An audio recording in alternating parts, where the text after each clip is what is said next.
नमस्कार, मैं हूं आपके साथ प्रगति और आप देख रहे हैं टोटल टीवी। बहुत बहुत स्वागत है आप सभी का हमारे खास कार्यक्रम जरूरी बहस में। आम आदमी पार्टी के संयोजक अरविंद केजरीवाल को एक बार फिर बड़ा झटका लगा, लेकिन इस बार केजरीवाल को झटका कोर्ट के किसी आदेश या किसी सुरक्षा एजेंसी की कार्रवाई की वजह से नहीं लगा, बल्कि उन्हीं की पार्टी के नेताओं ने दिया है। दरअसल आम आदमी पार्टी के 7 सांसदों ने बीजेपी का दामन थाम लिया है। राज्यसभा के सभापति सीपी राधाकृष्णन ने आम आदमी पार्टी के 7 बागी सांसदों के बीजेपी में विलय को मंजूरी दे दी है। आपके 7 सांसदों को बीजेपी में विलय की मंजूरी के बाद अब राज्यसभा में बीजेपी सांसदों की संख्या बढ़कर 106 से 113 पहुंच गई है। ऐसे में राजनीति एक बार फिर गर्मा गई है।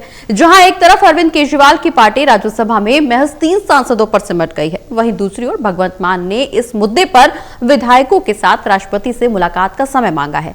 सवाल यह है कि अब इस मामले पर आम आदमी पार्टी क्या कार्रवाई करेगी। सवाल यह भी कि आम आदमी पार्टी के दगाबाज सांसदों के बीजेपी में विलय की मंजूरी के बाद पार्टी महज 3 सांसदों में सिमट गई है। क्या विकल्प है पार्टी के पास? एक सवाल यह भी कि क्या अब आम आदमी पार्टी का अस्तित्व भी खतरे में है। आज की चर्चा इसी मुद्दे पर होगी।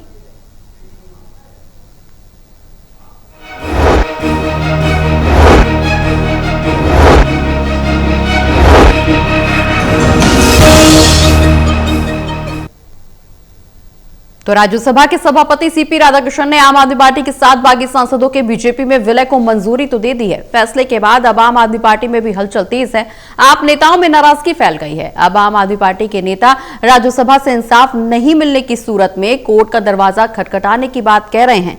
चर्चा को आगे बढ़ाएंगे, हमारे साथ कुछ मेहमान जुड़ेंगे, उनसे परिचय करवाएंगे, सवाल जवाब का सिलसिला शुरू करेंगे, लेकिन उससे पहले एक रिपोर्ट पर नजर डालते हैं।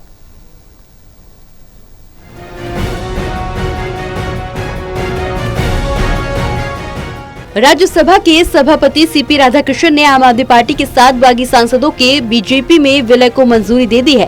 फैसले की जानकारी केंद्रीय संसदीय कार्य मंत्री किरण रिजिजू ने अपने ट्वीट के जरिए दी। राज्यसभा के सभापति ने आम आदमी पार्टी के 7 बागी सांसदों के बीजेपी में विलय को मंजूरी दी है। इस आशय की राज्यसभा की ओर से अधिसूचना जारी कर दी गई है। अब राज्यसभा में बीजेपी की सांसदों की संख्या 113 पहुँच गयी। राज्यसभा के सभापति के फैसले से आम आदमी पार्टी के नेताओं में नाराजगी फैल गयी। अब आम आदमी पार्टी के नेता राज्यसभा से इंसाफ नहीं मिलने की सूरत में अदालत का दरवाजा खटखटाने की बात कह रहे हैं। और 10वीं अनुसूची का हवाला दिया है, उस पत्र पे तो अभी सुनवाई भी नहीं हुई। तो इसलिए मुझे पूरी उम्मीद है कि जब चेयरमैन साहब उसकी सुनवाई करेंगे तो लोकतंत्र और संविधान की रक्षा के हक में फैसला देंगे और इनकी सदस्यता रद्द करेंगे। अगर ऐसा फैसला नहीं आता तो फिर न्यायालय का रास्ता खुला है। कांग्रेस ने भी आम आदमी पार्टी के 7 सांसदों के बीजेपी में विलय को लेकर अपनी नाराजगी व्यक्त की है। उन्होंने बीजेपी पर बदमाशी करने का आरोप लगाया। कांग्रेस के कोषाध्यक्ष अजय माकन का आरोप है कि बीजेपी ने पंजाब में जनाधार नहीं बढ़ने के बाद भी किस तरह से बदमाशी करके राज्यसभा में अपना जनाधार बढ़ा लिया है, ये किसी से छिपा नहीं है। तो किस तरीके से आज भारतीय जनता पार्टी जस्टिफाई करेगी उन अलगाववादी नेताओं और ताकतों की, जो कि कहते हैं कि यहाँ पर पंजाब के अंदर उनकी आवाज को दबाया जाता है, आवाज को न्याय नहीं मिलता। उनको किस तरीके से जवाब देंगे जब वो ये कहेंगे कि 6.6% जिसको वोट मिला है उन्होंने राज्यसभा में बदमाशी से, जोर जबरदस्ती से 6.6% की जगह 85.7% अपनी नुमाइंदगी 7 में से 6 राज्यसभा के आज एमपी भारतीय जनता पार्टी के हैं। ये किस तरीके से आज वो जवाब देंगे। राज्यसभा में आम आदमी पार्टी के 7 सांसदों को बीजेपी में विलय की मंजूरी दे दी गई है। अब पंजाब के मुख्यमंत्री ने इस मामले में राष्ट्रपति से मिलने के लिए समय मांगा है। Delhi bureau, total TV. तो दिल्ली की राजनीतिक सरगर्मियां फिर तेज हैं। एक बार फिर से राजनीतिक दलों के बीच गहमागहमी तेज है। दिल्ली की भीषण गर्मी में आम आदमी पार्टी का पारा भी बढ़ा हुआ है। आपके कदमों पर सबकी निगाहें टिकी हुई हैं। चर्चा को आगे बढ़ाएंगे, हमारे साथ मेहमान जुड़े हुए हैं। शुभेंदु शेखर अवस्थी जी, जो कि बीजेपी के प्रवक्ता है, इसके अलावा इंदु वर्मा जी, जो कि आम आदमी पार्टी के प्रवक्ता हैं। वहीं दूसरी ओर हरनाम सिंह, जो कि कांग्रेस के प्रवक्ता है। आप तीनों का बहुत बहुत स्वागत है। सभी के साथ चर्चा की शुरुआत करेंगे, लेकिन सबसे पहला सवाल अवस्थी जी आपसे। 7 सांसद बीजेपी में शामिल हो गए हैं आम आदमी पार्टी के लिए, क्या इसे बीजेपी की उपलब्धि मानी जाए या फिर आम आदमी पार्टी का जो अस्तित्व है वो खतरे में आ गया है? आम आदमी पार्टी का जो अस्तित्व है वो खतरे में है। भारतीय जनता पार्टी का कोई ऑपरेशन लोटस नहीं है जी, ये ऑपरेशन झाड़ू है जो उनके घर में लग गई है। और ऐसे समय पर मेरा ऐसा मानना है कि आम आदमी पार्टी से लोगों का विश्वास खत्म हो चुका है। जो पार्टी ऐसे लोगों को लेके बनी थी, ऐसे विषयों को लेके बनी थी, आम जनता से जुड़ी हुई बनी थी, भ्रष्टाचार को खत्म करने के लिए बनी थी और एक नए राजनीतिक पार्टी के रूप में डेवलप हुई थी, वो भ्रष्टाचारी हो गई, चोरी करने लगी, झूठ बोलने लगी। हाथी के दांत दिखाने के कुछ और खाने के कुछ और होते हैं। और ये तो 6 लोगों की बात नहीं कर रहा हूं मैं, ये तो अब आए हैं। इसके पहले कुमार विश्वास, योगेंद्र यादव, प्रशांत भूषण, आशीष खेतान, कपिल मिश्रा, साजिया इल्मी, अंजलि दमनिया, कैलाश गहलोत, बिंदी, मयंक गांधी, संदीप पाठक, हरभजन सिंह, विक्रम साहनी, राजेंद्र गुप्ता, अशोक मित्तल, राघव चड्ढा और ऐसे बहुत सारे लोग जिन्होंने इस पार्टी को बनाया था, वो पार्टी को छोड़ के चले गए। ये सब फाउंडर मेंबर है, किरण बेदी। तो ये सब लोग जब पार्टी को छोड़ के चले गए तो हमको ये समझ में आता है कि इस पार्टी में खाली वो लोग रह गए हैं जो अरविंद केजरीवाल के चहेते 4 लोग हैं, जिसमें सौरभ भारद्वाज, मनीष सिसोदिया जी, आतिशी जी और मान साहब। ये 3-4 लोग जो बचे हैं वही इस पार्टी में रहने वाले। और मेरे को ऐसा मानना है कि पार्टी अपना रास्ता खो चुकी है, आधार खत्म कर चुकी है।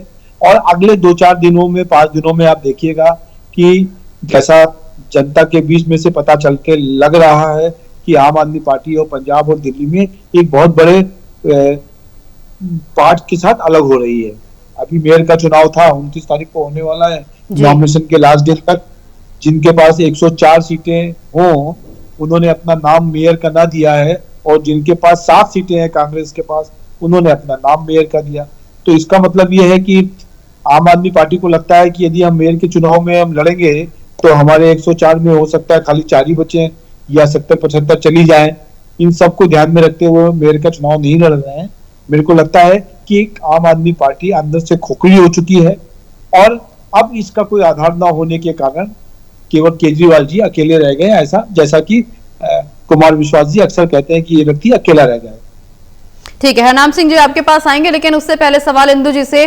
जिस तरह से राघव चड्ढा हाल ही में अपने मुद्दों को लेकर के काफी सुर्खियां बटोर रहे थे, एक झटके में बीजेपी में शामिल हो गए, 7 सांसदों का बीजेपी में शामिल होना, क्या वजह, क्या आम आदमी पार्टी से अब भरोसा उठ गया सांसदों का, या एक बार यहां पर भी एकजुटता की कमी देखने को मिल रही है, अंतरकलह, क्या पूरी वजह कि 7 सांसद एक झटके से पार्टी से किनारा करके बीजेपी में शामिल हो गए?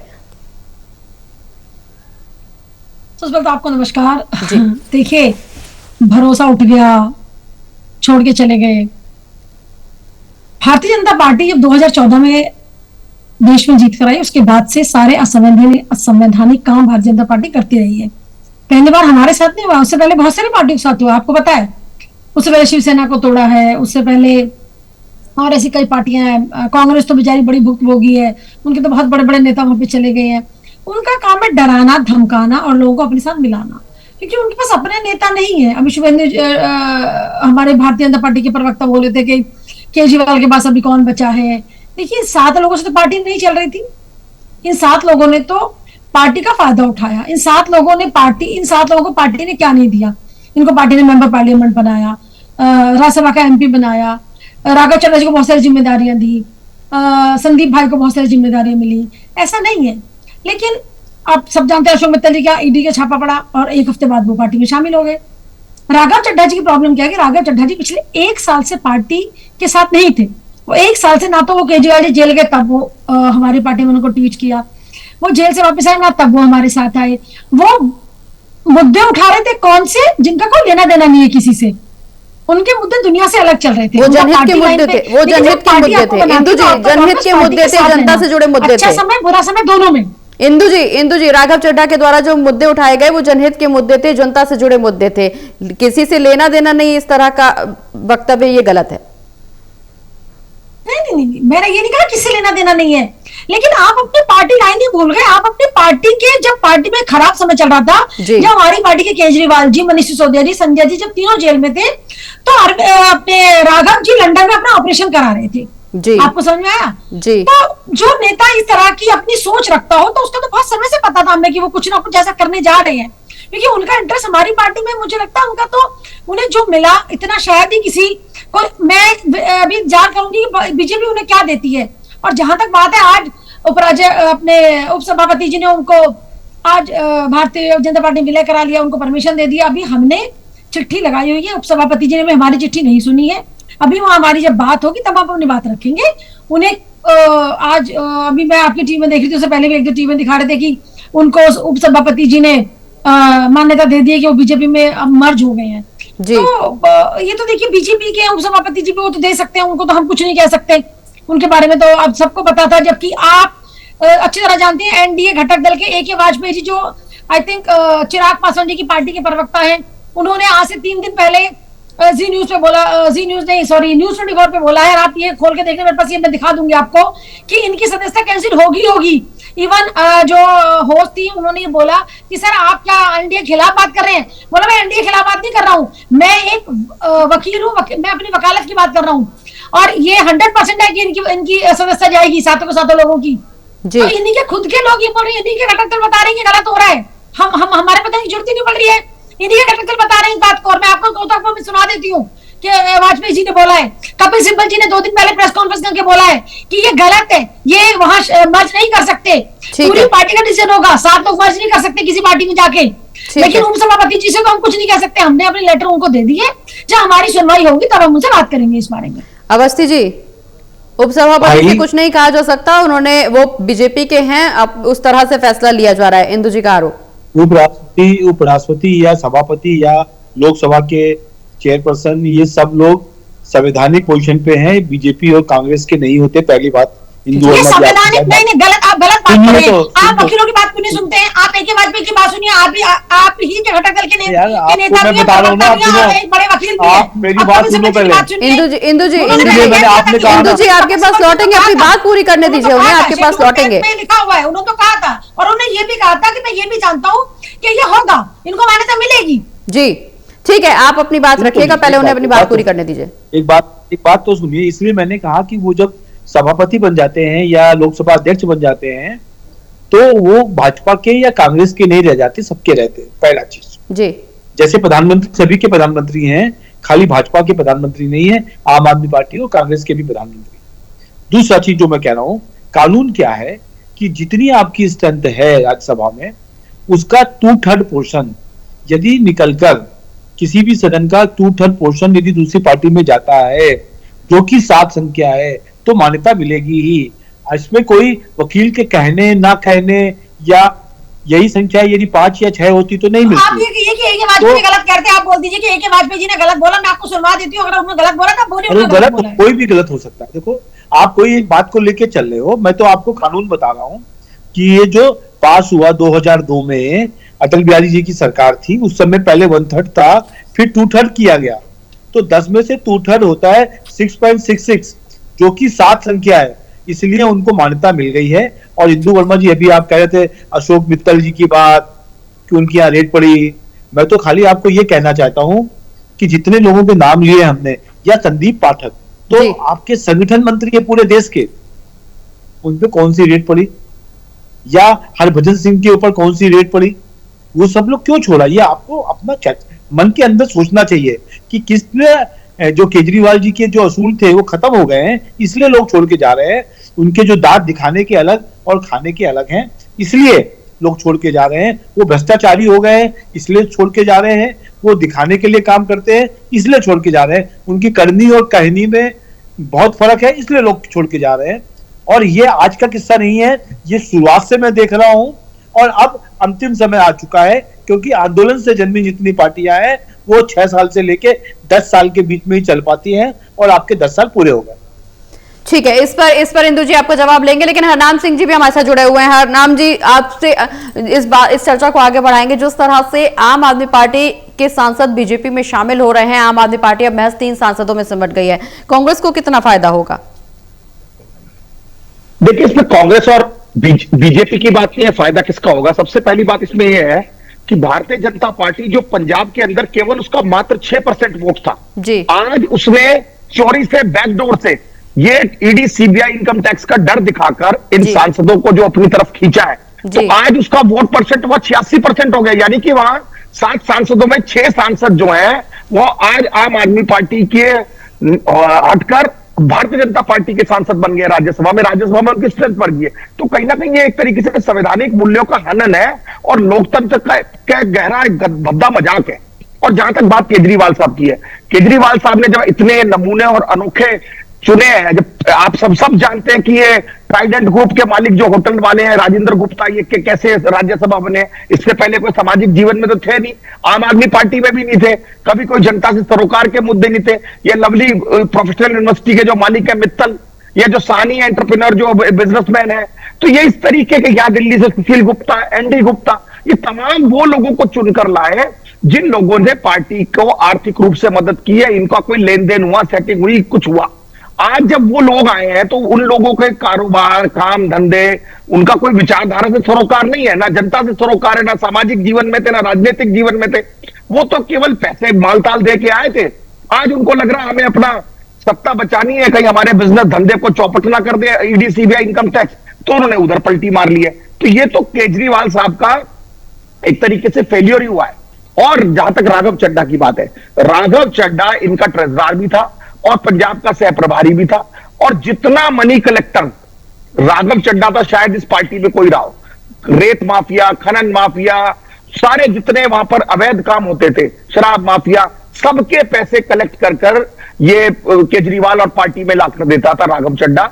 और जब ये मुखर्जी हो गया, पैसे देने से इसने मना कर दिया, वहां से ये झगड़ा चालू हुआ है। ये झगड़ा बहुत बड़े करोड़ों रुपए के लेन देन का है, पैसों का है। ये ऐसे ही नहीं इतना झगड़ा फैल गया। उसके बाद जब इन्होंने राघव चड्ढा को डिप्टी लीडर हटाया है, तो उसके बाद उसने इन सबको बातचीट की है, मित्तल के यहां रेड डलवाई है, फिर मित्तल को कहा है कि बाकी लोगों के भी रेड डलेगी, आप सारे इकट्ठे होकर आ जाओ, 2/3 मेजोरिटी ले आओ, और उसके बाद हम 2/3 मेजोरिटी के बाद मैं भी बच जाऊंगा और आप सब भी बच जाएंगे। ये पूरा प्रपंच इस तरीके से रचा गया है। और केजरीवाल साहब को अपने अंदर खुद झांक कर देखना चाहिए कि वो जिस लोकपाल के नाम पर आए थे, जिस ईमानदारी के नाम पर आए थे, जिस इंडिया अगेंस्ट करप्शन के नाम पर आए थे, जो अन्ना हजारे का एक ठगी का आंदोलन दिल्ली में बनाया गया था, आज वो तिनके तिनके की तरह बहकर निकल गया। क्योंकि ऐसा कोई उदाहरण नहीं है पूरे देश में कि एक सिटिंग चीफ मिनिस्टर शराब घोटाले में जेल में हो और वो अपने पद से रिजाइन ना करता हो। और भारतीय जनता और आम आदमी पार्टी की जो पंजाब की सरकार है, वो भी अखंड पूरा भ्रष्टाचार में डूबी हुई है। वहां तमाम जगह, चाहे रेत माफिया हो, खनन माफिया हो, शराब माफिया हो, ड्रग्स माफिया हो, पूरी तरीके से पनपा हुआ है। पंजाब बिल्कुल इस वक्त अगर आप कहें तो ड्रग्स में डूबा हुआ है। पंजाब में इस टाइम खालिस्तानी गतिविधियां बढ़ी हुई हैं। पंजाब में इनकी उल्टी गिनती स्टार्ट हो चुकी है। और जैसा कि अवस्थी जी ने बता ही दिया है, क्योंकि भारतीय जनता पार्टी के लोग तो बहुत बड़े ज्योतिष हैं, उन्होंने बता ही दिया कि बहुत जल्दी दिल्ली में भी और पंजाब में भी इनके काफी सारी एमएलए छोड़ के जा रहे हैं। राघव चड्ढा ने भी कहा है कि वो काफी 54 पता नहीं 58 एमएलए इनके छोड़कर जा रहे हैं। तो आम आदमी पार्टी का तो मैं समझता हूं उस वक्त बहुत जल्दी सुपड़ा साफ होने वाला। लेकिन देश में भारतीय जनता पार्टी की राजनीति को भी लोग देख रहे हैं कि किस तरीके से भारतीय जनता पार्टी जो तोड़ की राजनीति कर रही है। तो हरनाम जी, आने वाले समय में फिर कहीं ना कहीं कांग्रेस को भी तो फायदा होगा अगर आम आदमी पार्टी सिमटेगी, क्योंकि दिल्ली में भी कांग्रेस को हटा करके ये आम आदमी पार्टी ने सत्ता हासिल की थी। पंजाब में भी आम आदमी पार्टी ने कांग्रेस को हटाया था, तभी सत्ता में आई थी। तो अगर आम आदमी पार्टी सिमटेगी, कहीं ना कहीं बैकफुट पर जाएगी, तो कांग्रेस को फायदा होगा।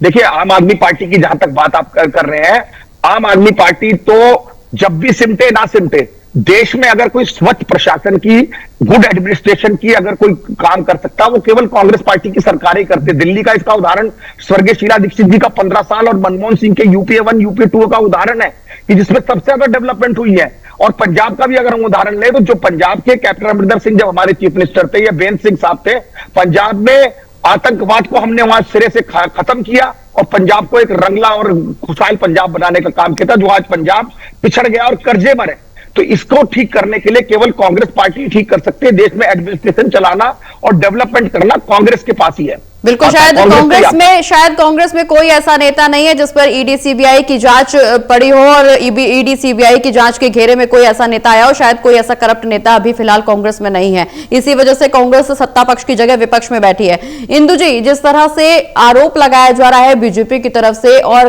कांग्रेस की तरफ से भी कि जनता से सरोकार नहीं रह गया आम आदमी पार्टी के नेताओं का, यहां पर राघव चड्ढा पर सीधे सीधे एजेंट होने का आरोप लगाया कि जनता से और जितने भी अवैध काम हो रहे हैं, करप्ट काम हो रहे हैं, पैसे कलेक्ट करना, पार्टी को देना, ये राघव चड्ढा का काम था। तो फिर राघव चड्ढा का अगर ये काम था, आप ये बोल रहे हैं हरनाम भाई, तो उन्हें पहले उनकी जो आत्मा थी पहले नहीं जागी, बहुत लेट हो गए जागने में। जब 4 साल पूरे हो गए राज्यसभा के, तब उन्हें याद आ रहा था ये बात, वो तो फिर पहले ही जाग जाते। और उनको अगर ऐसा लग रहा था कि उनसे गलत काम करवाया जा रहा था, वो पहले क्यों नहीं बोले, पहले उन्होंने क्यों नहीं अपनी बात रखी। ये सब झूठी बातें। देखिए, कांग्रेस की तो बात ही करने का फायदा नहीं है। कांग्रेस पास तो वैसे ही कुछ नहीं बेचारी के पास। पूरे देश में ये साफ हो गए हैं। दिल्ली में पिछले 4 इलेक्शन में इनकी 0 सीट आ रही है। पूरे देश से इनका सफाया हो रहा है धीरे धीरे। बताइए आप कहाँ पे इनकी सरकार चल रही विचारों की। तो इनकी बातें करने का तो कोई, आप पंजाब की बात अगर करें, मैं पंजाब में भी काम कर रही हूँ, पंजाब में इनके डिस्ट्रिक्ट प्रेसिडेंट और वो जो हल्का इंचार्ज बनते हैं आपस में लड़ते रहते हैं, कौन बनेगा क्या होगा। वो वाली बात है ना, सूतना बुनावनी कोली को रट्ठा रट्ठा हो रही है। अभी है कुछ ही लड़ाई पहले शुरू हो जाती है कांग्रेस वालों की। तो इनके वो जो मिस्टर राजा वड़िंग के कौन है, जो इनके प्रदेश अध्यक्ष भी हैं और एमपी भी हैं, वो संजीव वर्मा जी का जब इलेक्शन होता है लुधियाना वेस्ट में आई थिंक, तो भाई साहब वो उनको अपने ही कैंडिडेट को हरा के अंगूठा दिखाते हैं। ये ऐसी पार्टी के लोग हैं, इनके बारे में बात करने का फायदा नहीं है। बात करते हैं राघव चड्ढा जी की, कि उन्होंने और एक इन्होंने कहा कि केजरीवाल बड़े भ्रष्ट आदमी है। भाई साहब आप भूल गए कि 2 महीने पहले ही केजरीवाल जी को बाइज्जत बरी किया गया आपने जो वो शराब वाले केस में, जिसमें उन्हें अंदर भेजा था भारतीय जनता पार्टी ने। तो आप भ्रष्टाचार की बात तो ना ही करें कांग्रेसी, क्या कौन कितना भ्रष्ट है कौन कितना भ्रष्ट नहीं है। आप अपनी पार्टी संभालें, अपने नेता राहुल गांधी को संभाल लें। उन्होंने जो कांड किया ना आज ममता बनर्जी के खिलाफ, जो उन्होंने बोला है, तो उनकी जो हरकतें वो आप संभालें, बजाय कि आम आदमी पार्टी को शिक्षा देने से बेटर है। और आम आदमी पार्टी को नेताओं की फहरिस्त बहुत लंबी है, ऐसा ना समझे कि 7 साल तक चलेगी तो पार्टी खत्म होगी। पार्टी खत्म ना तब हुई जब कुमार विश्वास गए, पार्टी ना खत्म हुई जब प्रशांत भूषण गए। पार्टी चलती है, पार्टी चलती रहेगी, और पार्टी और मजबूती से लड़ेगी। और पंजाब की जनता ये दिखा देगी इस इलेक्शन में कि पंजाब के साथ धोखा देने का क्या रिजल्ट मिलता है। और पिछली बार हमने 104 एमएलए जीते थे, इस बार हम 104 से ज्यादा एमएलए जीत कर आएंगे पंजाब में। मैं अपनी गलतफहमी दूर कर दूं। और बीजेपी का तो धंधा ये 2014 से सारे गलत काम ये करते हैं। इनका काम है दूसरे की पार्टी को तोड़े, बस अपने नेता नहीं है। इन्होंने पूरी कांग्रेस तोड़ के अपने में मिला ली। भले इनके नेता वहां चिल्लाते रहे, लड़ते रहे, बेचारे उन्हें कुछ ना मिले। इनका काम है दूसरे की पार्टी को तोड़ के ले आओ और अपनी पार्टी को बड़ा करते रहो। फिर ये कहते हैं विश्व की सबसे बड़ी पार्टी है। भाई आप विश्व की सबसे बड़ी पार्टी अपने आप बन जाएगी जब अपने नेता को तोड़ना शुरू कर देंगे। ईडी, सीबीआई और अपना आपने तो गणेश कुमार, कल तो केजरीवाल जी ने कहा है कि इनके पास 3 चीजें हैं, ईडी, सीबीआई और गणेश कुमार। तो इनके पास 3 चीजें, इन्हें डरने की जरूरत थोड़ी है। इनके उपसभापति जी ने आज देखिए, जिसके लिए इतने बड़े बड़े वकील, इतने बड़े बड़े अधिवक्ता कह रहे हैं कि भाई ये गलत है, इनकी मेंबरशिप जानी चाहिए, किस तरह से कैंसिल होनी चाहिए, इनके घटक दल के नेता भी कह रहे हैं, उसके बावजूद उन्हें मान्यता मिल जाती है। इससे बड़ी शर्म की बात क्या होगी भारतीय जनता पार्टी के लिए। ठीक है, भारतीय जनता पार्टी के लिए क्या शर्म और क्या हया, ये तो बाद में जिक्र का विषय है। लेकिन इंदु जी, जिस तरह से पार्टी ने, नेताओं ने पार्टी छोड़ी, कहीं ना कहीं आम आदमी पार्टी पर भी तमाम सवाल खड़े हो रहे हैं। हरनाम सिंह भी जी हमारे साथ जुड़े हुए हैं। हरनाम जी, जैसे कि अब पंजाब में चुनाव है, दिल्ली की राजनीति की स्थिति सबको पता है, पंजाब में आने वाले समय में क्या कुछ तैयारियां कांग्रेस की देखने को मिलेंगी, क्योंकि वहां पर भी सरकार आम आदमी पार्टी की, और जिस तरह से स्थिति बनी हुई है, निश्चित रूप से आम आदमी पार्टी कहीं ना कहीं कांग्रेस को वहां टक्कर देगी। कांग्रेस आगे क्या कुछ करने वाली है, क्योंकि कांग्रेस को हटा करके ही आम आदमी पार्टी सत्ता में आई है। देखिए, पंजाब की जहां तक आप बात कर रहे हैं, पंजाब में 117 सीटें हैं, और अभी जिनके मैंडेट आने के बाद, सरकार बनने के बाद, सरकार की परफॉर्मेंस में अगले चुनाव में दिख जाती है। जैसे ही पार्लियामेंट का चुनाव आया, पार्लियामेंट के चुनाव में हम सब लोगों ने वहां पर काम किया और इस सरकार की विफलता नजर आई। उसी वजह से वहां पर पंजाब में 13 पार्लियामेंट की सीटें हैं। अरे आप सुन लीजिए, अरे सुन लीजिए, अब चुप तो रहिए ना, चुप तो रहिए, बीच में मत बोलिए, चुप रहिए। 13 सीटें हैं पार्लियामेंट की। अरे ऐसे नहीं होती डिबेट ना, ऐसे नहीं होती, ऐसे नहीं होती। बैठ दिए, 13 सीटें पार्लियामेंट की है। 13 में से 7 सीटें सरकार की विफलताओं की वजह से, भगवत मान सरकार की विफलताओं की वजह से 13 में से 7 सीटें कांग्रेस पार्टी जीती, 3 सीटें आम आदमी पार्टी जीती और 2 सीटें इंडिपेंडेंट लोग जीते। यानी कि मैंडेट पंजाब की जनता ने पहले ही दिखा दिया। इनकी सरकार चल रही थी, सरकार फेलियर हुई, सरकार नशे पर काम नहीं कर पाई, सरकार ने वहां पर महंगाई करी, सरकार ने रेत माफिया, खनन माफिया, कोई डेवलपमेंट नहीं हुआ, शराब माफिया बढ़ा। इसी के वजह से पंजाब की जनता ने अपना मैंडेट दे दिया। 13 में से 7 मेंबर ऑफ पार्लियामेंट लोकसभा में पंजाब से कांग्रेस के जीते हैं। अभी वहां पर लोकल बॉडी का चुनाव हुआ, लोकल बॉडी के चुनाव में ज्यादातर ये अमूमन देखा गया है कि जहां जिसकी सरकार राज्य में होती है, लोकल बॉडी के चुनाव उन्हीं के जीते जाते हैं। लेकिन ठीक है, ऐसी कम से कम लुधियाना की लोकल बॉडी, अमृतसर की लोकल बॉडी, तरन तारण की लोकल बॉडी, पटियाला की लोकल बॉडी, जलंधर की लोकल बॉडी, सब तमाम पर कांग्रेस के लोग जीते हैं। इसका मतलब साफ साफ मैंडेट ये है कि भगवत मान सरकार वहां विफल है और कांग्रेस की वापसी बिल्कुल बहुत प्रचंड बहुमत से हो रही है। ठीक है अवस्थी जी, जिस तरह से इंदु जी दावा कर रही हैं कि करप्ट नहीं है कोई आम आदमी पार्टी में और लगातार एक्शन लिया जाता है आम आदमी पार्टी में, हालांकि स्वाति मालीवाल के साथ सीएम हाउस में मारपीट होती है लेकिन उसके खिलाफ कोई एक्शन सीएम की तरफ से देखने को नहीं मिलता है। हालांकि अब पंजाब का जिक्र किया जा रहा है कि आम आदमी पार्टी की सरकार पंजाब में बची है, बीजेपी का पंजाब के लिए क्या कुछ टारगेट? देखिए, हम बीजेपी पंजाब में कमजोर है और हमारा कोई टारगेट नहीं है। हम जिस तरीके से अपना संगठन का विस्तार कर रहे हैं वो करते रहेंगे। पीछे हम अकाली दल के साथ मिलकर सरकार बनाई थी, हम कोशिश करेंगे अपने पुराने दल के साथ वापस मिलकर चुनाव लड़ने के लिए। परंतु हमको एक नाम भी बता दें इंदु जी जिस पर एक्शन लिया हो आपने, एक नाम भी। नाम जी बिल्कुल ठीक कर रहे हैं कि आपने अपना आधार खोल लिया है। केजरीवाल जी खाली बचे हुए हैं, उनके भ्रष्टाचारी चेहरे को कोई देखना नहीं चाहता है, लोग उनको कोई पूछ नहीं रहे हैं। यहाँ का शीश महल छूट गया तो उन्होंने चंडीगढ़ में एक नया शीश महल बनवा लिया। कल सुबेरे तक, परसों सुबेरे तक 12:15 में उन्हीं का निकली है। आपने इंटरनेट से निकालिए फोटो शुभेंदु जी, कुछ तो सोचिए, कुछ तो शर्म कीजिए बोलने से पहले। अरे मेरी बात सुनो, उसके बाद आपको समझ जरूर देगी प्रगति जी। मैं तो ये कह रहा हूँ कि 12:15 में उनका ट्वीट आता है कि कोर्ट ने हमको घर दे दिया। तो मैंने पूछा कि अभी तक कहाँ रह रहे थे, तो पता लगा अशोक मित्तल जी के घर में रह रहे थे, जिन्होंने 2 घंटे बाद उनको छोड़ दिया। तो कैसी पार्टी है आपकी जो आपको मालूम ही नहीं? अशोक मित्तल जी के घर में दिल्ली में रह रहे थे केजरीवाल जी, ठीक है, और अशोक मित्तल जी घर में खाना खिला के और वहां चले गए भाजपा में ज्वाइन करने के लिए। कैसी बातें करती है इंदु जी, आप इतनी नासमझ होगी ऐसा मैं नहीं मान सकता। चलिए ठीक है। अब आम आदमी पार्टी के 7 सांसदों ने बीजेपी का दामन थाम लिया है, राजनीतिक सरगर्मियां एक बार फिर से तेज है। बहुत बहुत शुक्रिया आप सभी का चर्चा में शामिल होने के लिए। आज की जरूरी बहस में फिलहाल इतना।